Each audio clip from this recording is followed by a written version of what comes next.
Ay mga tropa, simba tayo. May dala akong tuwalya. Ano tawag ito? Malit na tuwalya. Natake kasi tayo ng allergic rhinitis. Oops, thanks. Yan. Lamig. Natake ako ng rhinitis, allergic rhinitis ko. Pangit no, may dala ako ganito.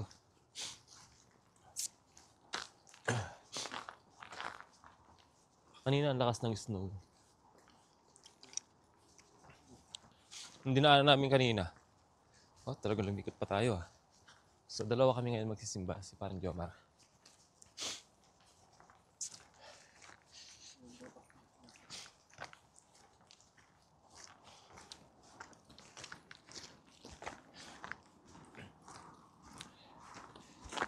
Sila ito.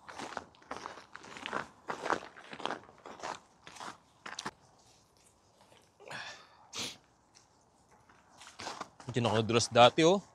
Lakda ako dito eh. Ito dito. Yan oh. Pagakbang ko ba? Sumabay yung pa ako, dumiretso. Buti walang tao. Kaya nga eh. Kung hindi, kwento na lang ako. Kwento na ako ngayon. Hindi, meron kasi nandun. Di ba may nakausli? O yung ulo ko na doon. Ayun sa ganito, yung kanyan, dulas niyan eh. Tubig po ba to? Tubig po pala.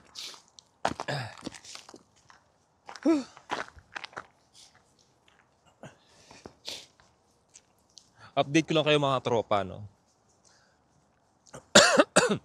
Sip, no? Kasi may mga kasamaan kami ngayon umuwi na. Ay, pauwi na pala. Medyo conflict yung sa kanila kasi. Basta mag-asawa sila. Ayoko na i-share. Naging conflict lang. May pag-asa sana marin yung kaso. May konting conflict dun sa... Kasi mag-asawa. Kailangan lang talaga umuwi yung asawa. So, yun. Kailangan samahan sa pag-uwi. Kaya hindi na nag-renew. Pero may chance sana. Ay! Ilang years na ba siya? 2 years. 3 years, no? O kailangan pa rin ng French. Oo nga, no? Yun. Yung asawa niya, nag-aaral din ng French yun. So, may chance talagang na ma-renew. May chance. Kaso, yun nga, kailangan nilang umuwi. Kailangan. So, yung dahilan personal na po yun mga tropa, no? So, nalalagasan na kami dito, paunti-unti. Di ba nakaraan yung kabatch namin? Di ba 4 kami? So, si paring JM, umuwi na. Hindi na tinapos yung kontrata kasi personal din yung dahilan niya. Ayoko na din i-share yun. Ang lamig. Yun. Kanya-kanyang mga dahilan. Huwag natin i-share. Personal na po yun. Tapos mga tropa, ang dami ko nare-receive na na pasensya na kayo. Na-allergy na naman ako eh. Sobrang lamig.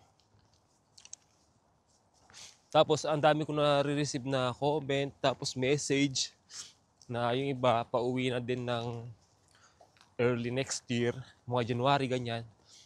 Pero pang April eh. Parang kami April. April din tayo uwi. May mga bagong rules kasi mari natin, di ba? May chance. By chance lang naman. So, ayun nga. Ang dami nagme-message sa akin na pauwi na din sila. November na ngayon, December, January. So malapit na rin umuwi. Kami, April. Kapag pinalad, marirenew, okay. Di ba? Pasalamat. Yun.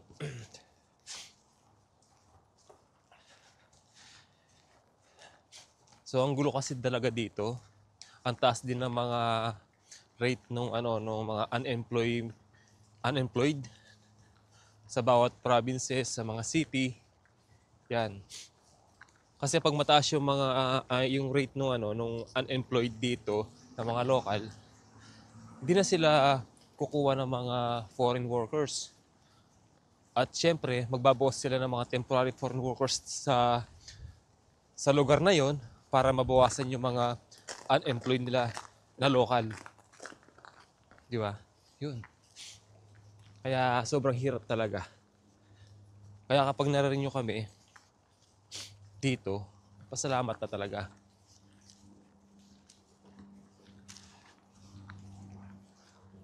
Yung ibang nag-chat sa akin, nakauwi na ng Pilipinas, hindi na talaga na-renew. Next month pa, punong-puno ng snow dito. Hindi na makapaglakad na maayos.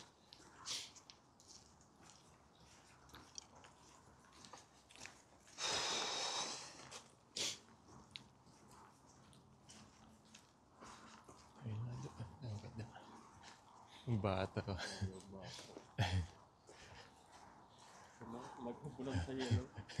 Kapag nag-snow, hindi gaanong malamig. Pero pag patunaw, ganyan, sobrang lamig naman talaga. Oh. Nagbubukas ko pa nga yung jacket ko. Oh. Told kaninang umaga, pag-uwi, ang ng snow, ang buo-buo talaga. Tapos hindi malamig. Hindi gaanong malamig. Oo. Pag-uwi namin talagang salubong sa shuttle bus yung snow.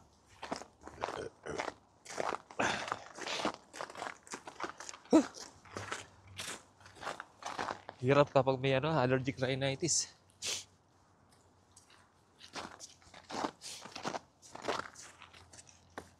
Ito mga tropa, nasa simbahan na kami. Yun lang. Arik, adulas. Ano kami? Sir!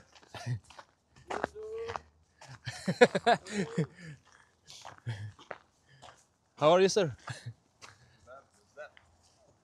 Camera, video. Ouais. C'est ça? Salut. Salut. Ça va? Oui, ça va bien. Toi? Good. Oui. French. Yun ang alam namin ba? So, kaibigan namin dito sa nakilala namin dito sa simbahan. So, sila, sir, wala pa. Pang Thursday kasi sila, sir, no? Say hi, sir. Hi. Bonjour. Mon nom est Benoît. Je viens du Québec. J'aime les Philippiens. Yeah. J'aime les Philippiennes aussi. Galing. Gusto daw niya. Gusto daw niya, Mga Pilipino. Let's go. May mga tropa tapos sa misa. Kakatapos lang.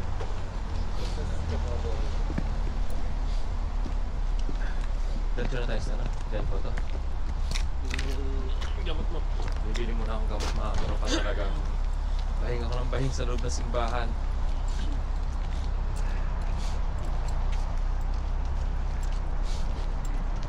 Nakakahiya. Pero medyo napawala na kasi meron akong gamot doon, dalawa pa. Ininom ko na.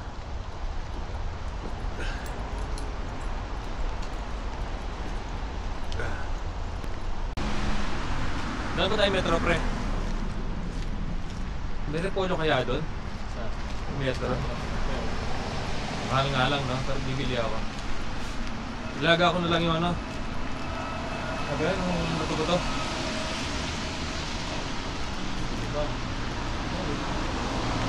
Hindi, wala kasi akong repolyo na bibili akong muli para tapos may naman ako doon, meron naman akong patatas. Maggulay muna ako. Tama na muna yung baboy. Kailangan natin maggulay-gulay.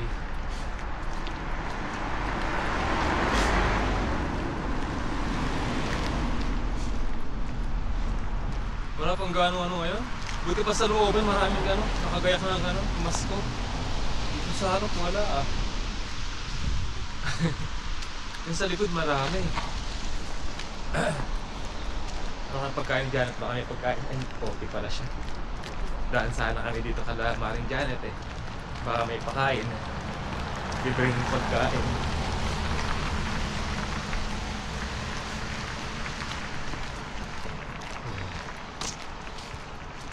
Mr. Ed, hindi natin nakikita. Mas na nagsisimba na yun. Thursday talaga sila. Yun yung lalaki kanina, yung kanina kasama Oh, si- si Francois. Siya yung nag-aaya na magsimba daw sa ano, sa gawin sa kanila. Oo. Kaya doon English, marami daw. Sabi ko, sige. Tapos ko sa akin. So sabi ko, chat na lang siya, invite na lang para alam natin mo. Sundi daw, sundo daw siya eh. Sige, sabi.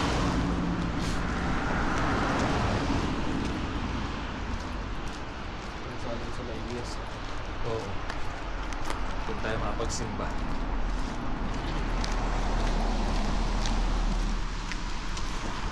Madilim na talaga. Grabe na.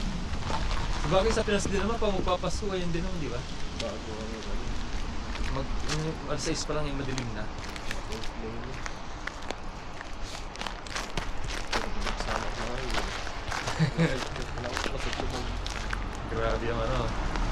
Hindi ko tayo alam sila.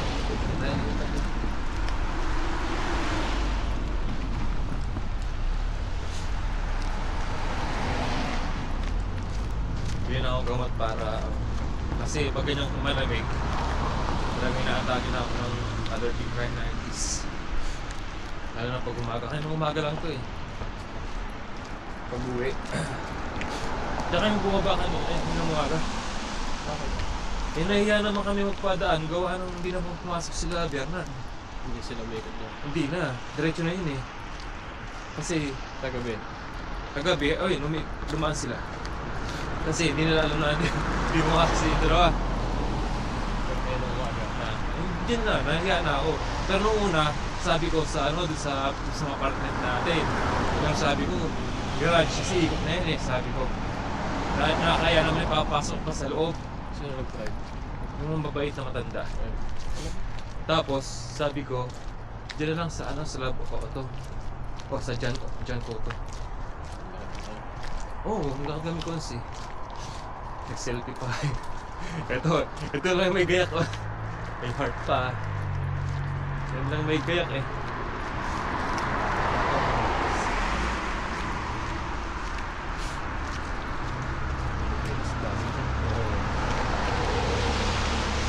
Wala. Sa looban marami. Ito lang talaga yung harap. Malungkot.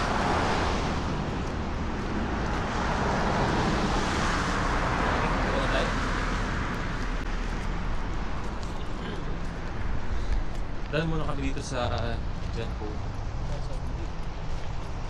Basta. Ganun tayo doon. Ganda na sa snow.